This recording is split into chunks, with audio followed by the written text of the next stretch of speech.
Assalamualaikum warahmatullahi wabarakatuh. Semoga kedamaian bersamamu serta pengampunan dan berkah dari Allah Subhanahu wa Ta'ala. Jumpa lagi dengan channel Zaki Naufal. Kali ini saya akan membacakan cerita tentang mengingat 10 kisah karomah Gusmik yang tidak masuk akal. Kiai Haji Hamim Jazuli atau Kiai Haji Hamim Tohari Jazuli akrab dipanggil Gusmik lahir pada tanggal 17 Agustus tahun 1940.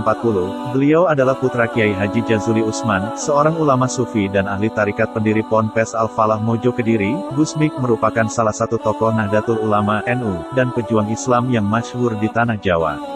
Gusmik adalah kiai yang disebut oleh banyak orang adalah seorang wali Allah dengan penampilan nyentrik unik dan dakwah di tempat yang sangat mengena, seperti di lokasi pelacuran dan kemaksiatan, walaupun tetap mengasuh majelis taklimnya.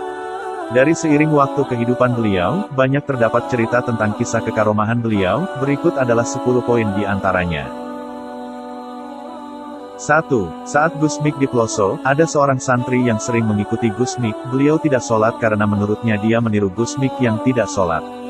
Suatu sore ia ikut Gusmik mencari ikan di sungai. Saat menjelang maghrib Gusmik menyuruhnya memegang jala kecil karena Gusmik akan pergi sebentar. Ketika hari mulai gelap, santri tersebut merasa jala tersebut sudah penuh terisi ikan. Ia berusaha menarik jala tersebut sekuat tenaga. Tanpa disengaja di tengah usahanya menarik jala tersebut dia melihat Gusmik yang sedang melaksanakan sholat maghrib di atas dahan pisang, bahkan melanjutkannya dengan sholat isya. Setelah selesai sholat Gusmik kemudian melayang turun menemui santri tersebut. Dapat ikan? Tanya Gusmik. Anu Gus, jawab santri itu sambil memandangi dahan pisang. Santri itu kemudian menyatakan bertaubat dan Gusmik menyuruhnya untuk mandi tobat di sungai tersebut. 2. Pernah suatu hari, saat memancing, kail Gusmik terbawa ikan. Saking besarnya ikan tersebut hingga membawa Gusmik tercebur dan tenggelam di sungai tersebut. Pengasuhnya yang mendapatkan tugas dari ayah Gusmik untuk menjaga Gusmik kalang kabut, karena tak ada satupun orang yang bisa dimintai pertolongan, karena saat itu masih pagi sehingga masih sepi dari pemancing. Mondar-mandir pengasuh Gusmik mencari Gusmik di tepi sungai. Dengan harapan Gusmik tersangkut di tepi sungai, namun sampai hampir 2 jam Gusmik belum juga ditemukan. Akhirnya, karena frustasi pengasuh tersebut pulang ke pondok dan membereskan bajunya untuk pulang tanpa pamit, karena takut akan dimarahi oleh ayah dan ibu Gusmik yang tak lain adalah pengasuh pondoknya. Dalam cerita Gusmik kepada pengikutnya, ternyata ikan itu merupakan ikan peliharaan gurunya yakni Nabi Khidir dan membawa Gusmik kepada Nabi Khidir. Pertemuan itu menurut Gusmik hanya berkisar 5 menit. Nyatanya Gusmik kembali ke daratan dan balik ke pondok pada jam 4 sore, sedangkan pengasuh tersebut beberapa bulan kemudian kembali lagi ke pondok setelah mengetahui Gusmik kembali ke pondok dengan selamat. 3. Pernah suatu ketika Gusmik diperintahkan untuk memetik buah kelapa untuk dijual, lalu berangkatlah Gusmik ke kebun. Karena perawakannya yang masih kecil dan belia, Gusmik belum bisa untuk memanjat pohon kelapa.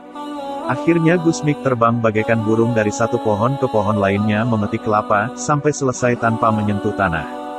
Begitu selesai, Gusmik segera turun namun kali ini Gusmik bingung karena hasil panen kelapa begitu banyak dia tidak akan mampu untuk membawanya seorang diri. Akhirnya, Gusmik kembali terbang untuk memetik satu kelapa-kelapa, lalu buah kelapa itu ia ikat dua-dua dan dinaikkan ke pelapa-kelapa itu. Setelah itu Gusmik menaiki pelapa itu yang kemudian terbang bersama pelapa itu meluncur pulang. 4. Cerita lain lagi, suatu ketika Gusmik duduk di pinggiran sungai, tiba-tiba datang seekor burung besar berputar-putar di angkasa lalu hinggap di hadapan Gusmik. Setelah berbicara sebentar, Gusmik kemudian naik ke burung itu yang kemudian terbang entah kemana menemui gurunya. Tidak sedikit orang yang meragukan sholat Gusmik. Bahkan Kiai Haji Hamid Kajoran pernah meragukan sholat Gusmik.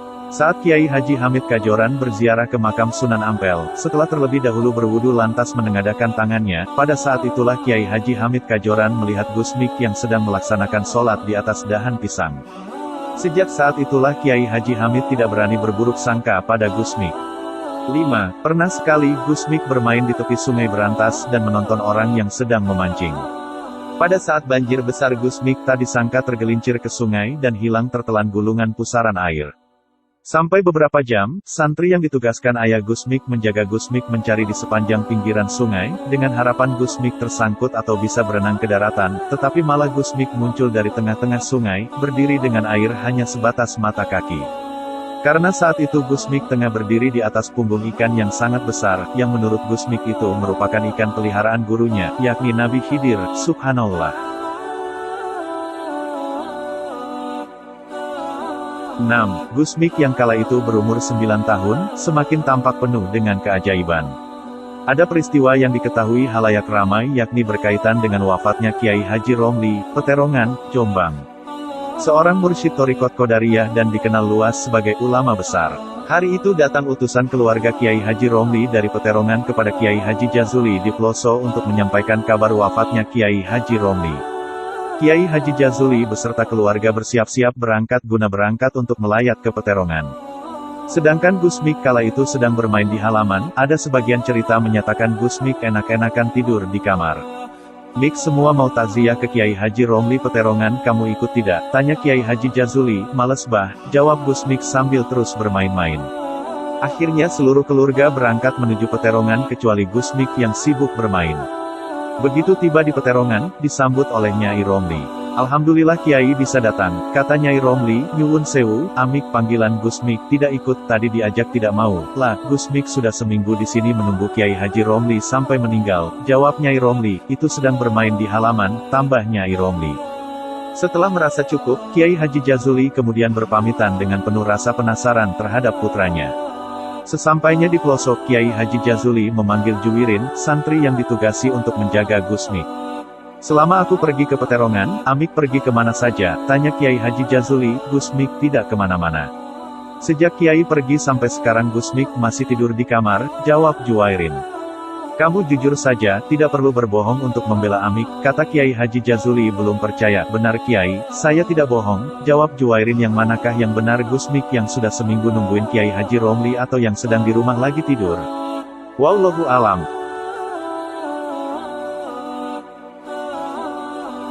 7. Pernah Gusmik selama 3 bulan tidak pernah keluar kamar dari rumah salah seorang santrinya. Santri tersebut bekerja di luar siang dan malam, sering bertemu dengan beberapa orang dari Madura. Mereka ingin bertemu dengan Gusmik, tetapi santri Gusmik tersebut melarangnya karena sudah 3 bulan ini Gusmik tidak mau keluar kamar atau menyendiri di kamar, tidak mau ditemui. Mereka marah karena merasa dibohongi oleh santri Gusmik. Mereka menyatakan bahwa beberapa hari ini Gusmik bersama mereka di Madura. 8. Seorang pemilik sebuah rumah makan di Perak Jombang pernah bercerita bahwa suatu ketika pernah Gusmik menantang beberapa para peminum minuman keras kelas berat ke warungnya untuk berlomba meminum alkohol.